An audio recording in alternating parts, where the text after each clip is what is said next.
Hello বন্ধুরা, তোমরা কেমন আছো? আমি ভালো আছি। আমি শম্পা আবার একটা ছোট্ট মিনি ব্লগ নিয়ে চলে এসেছি। তোমরা আমার মিনি ব্লগগুলো দেখছো, আমার খুব ভালো লাগছে।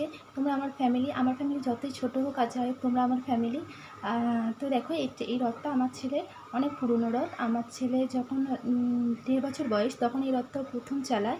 তো এই রথটা দিয়ে আমি গত বছরে ডেকোরেট করা ছিল, ডেকোরেটগুলো আমি খুলে ফেলে জলে দিয়ে দিয়েছি। তো পরিষ্কার করে নিয়ে এসেছি। আর এই কাগজগুলো দিয়ে আজকে আমি রথ সাজাবো। চলো দেখতে থাকো রথ সাজানো। আর আমার ভিডিও কেমন লাগছে না লাগছে তোমরা একটা লাইক করে এবং কমেন্ট বক্সে আমার জানিয়ে দাও। তোমরা জানালে পরে আমি উৎসাহ পাবো আরও ছোটো ছোটো মিনি ব্লগ করতে। তো দেখো, আমি আস্তে আস্তে সাজাবো। তো এই রথটা না, আমার ছেলে যখন 1.5 বছর বয়স, হাঁটতেও পারে না, একা একা হাঁটতে পারে না, হাত ধরে ধরে হাঁটতে হয়। তখন থেকে এই রথটা প্রত্যেক বছর আলাদা আলাদা রকমভাবে সাজানো হয়। তো ভিতরে আমি গোল্ডেন কাগজ মারার পর এই বেগুনি কালারের কাগজটা আমি সাইড বর্ডার দিয়ে নিয়েছি। দেওয়ার পর এবার আমি সিলভার কালারের কাগজ দিয়ে পুরোটা ঢেকে দেবো। সিলভার কালারের কাগজ দিয়ে পুরোটা ঢেকে দিয়েছি। দেখো, ঢেকে দেওয়ার পর এবার আমি কিছু একটু ডেকোরেট করবো। ডেকোরেট করার জন্য আমি আমার বেগুনি কালারের কাগজটা নিয়ে তো দেখো, এরকম করে আমি ডেকোরেট করার জন্য জাস্ট সিম্পল একদম করবো, কোনো হিজিবিজি বেশি কিছু করব না। কারণ রথের মধ্যে আমি আবার ফুলও দেবো, ফুল দিয়ে সাজাবো। তো দেখো আমি করছি, দেখতে থাকো। তো তোমরা কে কোথা দিয়ে দেখছো না দেখছো আমাকে জানাও। কারণ আমার ফ্যামিলিতে তোমরা আছো, আমি অনেককেই জানি না, অনেককেই চিনি না, কিন্তু আমাদের যেহেতু আমরা একই পরিবারের সদস্য, সেই জন্য একে অপরকে সবাই মিলেমিশে বন্ধুত্ব করে নিয়েছি। তো তোমাদের হাত ধরেই আমার পথ চলা। তোমরা পাশে থাকলে তবেই আমি আরও পথ এগিয়ে যেতে পারবো, এইটুকুই বলা।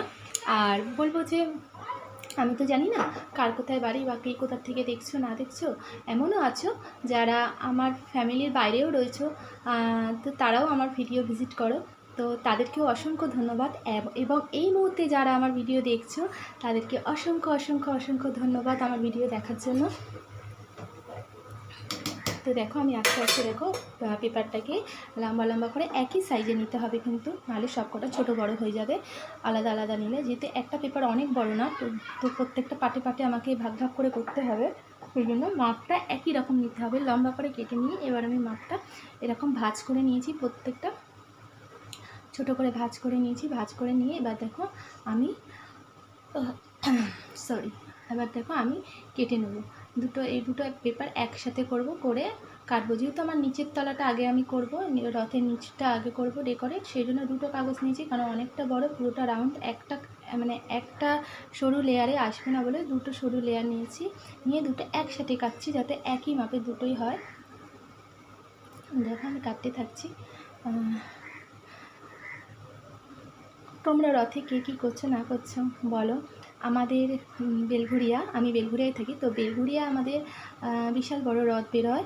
তো সেখানে প্রচণ্ড ভিড় হয়। ছেলে নিয়ে যাবো বলেও যাওয়া হয় না, কারণ প্রচণ্ড ভিড় হয়। মানুষের পায়ের তলায় পদপিষ্ট হয়ে যেতে হবে। আর ছেলে যেহেতু রথ বের করে, তো ছেলেকে নিয়ে আমার পাড়ার সামনেই আমাকে রথ নিয়ে ওই পাড়ার রাস্তায় একটু হাঁটাহাঁটি করতে হয় আমাদের। তো এটাই, আমার আর যাওয়া হয় না। রথের বেলায় যাবো তো কাল পরশু যাবো, রথের দিনকে আজ গিয়ে ওটা হয় না। আর ওর বাবারও ছুটি থাকে না রথের দিন। ওর বাবাও অফিসে যায়, যে বাবা নিয়ে বেরোবে তাও হয় না। ওর বাবার আস্তে আস্তে সন্ধে হয়ে যায় বা রাতও হয়ে যায়, তো আমাকে নিয়ে বেরোতে হবে। তো দেখো, আমি ফুল বলবো না, এটা ঝালুর মতন বানাবো, দেখতে থাকো। আর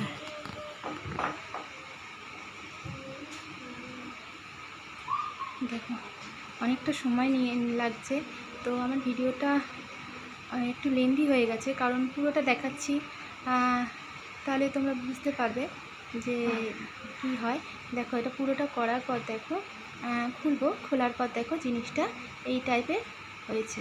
এবার এটাকে আমি কীভাবে লাগাবো, দেখো এটাকে আমি রাউন্ড শেপ দেবো পুরো।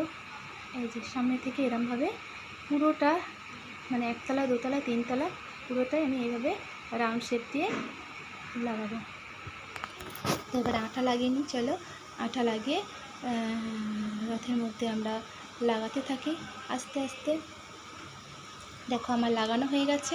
লাগানোর পর দেখো কেমন হয়েছে আমার রথটা। আর আমি সাইডেও ডিজাইন করেছি, সাইডে দেখো জানলা করে দিয়েছি, সাইডে জানলাটা করে দিয়েছি। দেখো ভালো হয়েছে কিনা বলো। আমি যেরকম পেরেছি সেরকম করেছি, আমার আইডিয়াতে যেমন এসেছে। তো টাটা, বাই বাই, সবাই ভালো থেকো। শুভ রথযাত্রা, সবার রথযাত্রা যেন ভালো হয়। টাটা।